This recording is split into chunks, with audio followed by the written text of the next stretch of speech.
Magandang araw sa ating mga tagapakinig. Sa episode na ito, samahan ninyo kami habang binabalikan ang isa sa pinakamadilim at pinakamahalagang kabanata sa kasaysayan ng Pilipinas, ang panahon ng deklarasyon ng martial law.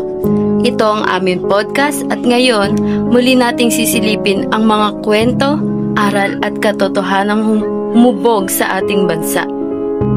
Samahan nyo kami upang tuklasin ang mahalagang pangyayari sa martial law ng kanilang kahapon. Kami ay humanap ng mga taong maaasahan na nakaranas ng martial law. Kaya naman siguradong totoo ang impormasyon na inyong maririnig.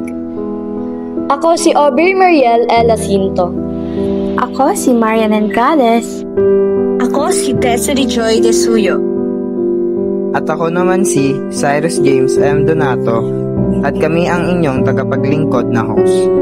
Samahan nyo kami talakayin at pakinggan ano nga ba ang mga nangyari, naidulot at naging aral nito sa ating mga tauhan.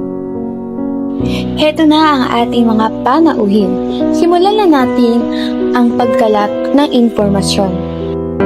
Ano ang naaalala mo at ano ang pinakatumatak sa iyo na pangyayari noong panahon ng martial law?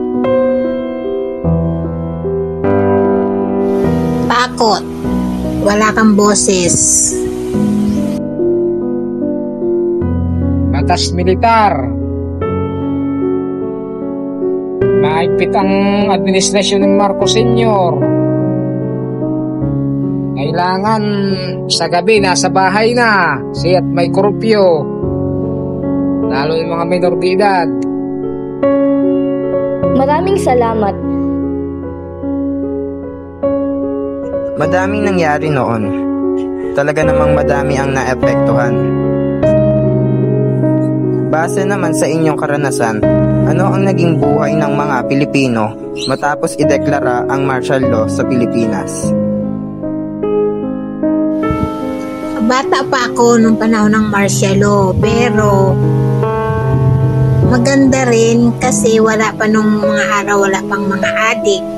Malaya ka, makalakad-lakad sa mga ibang lugar. Parang yung tao kung may mga kasalanan, parang takot na takot. Buti na lamang talaga ay hindi natin naabutan ang martial law. Ngayon naman, ano-ano ang mga naging aral na naiwan sa iyo ng panahon ng martial law?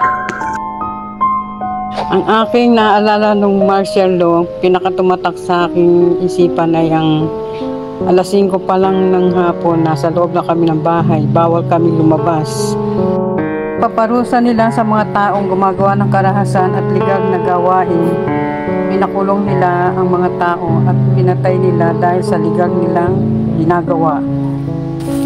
Grabe nga naman ang mga nangyayari noon. Ngunit walang magagawa ang mga tao dahil presidente ang nagpatupad.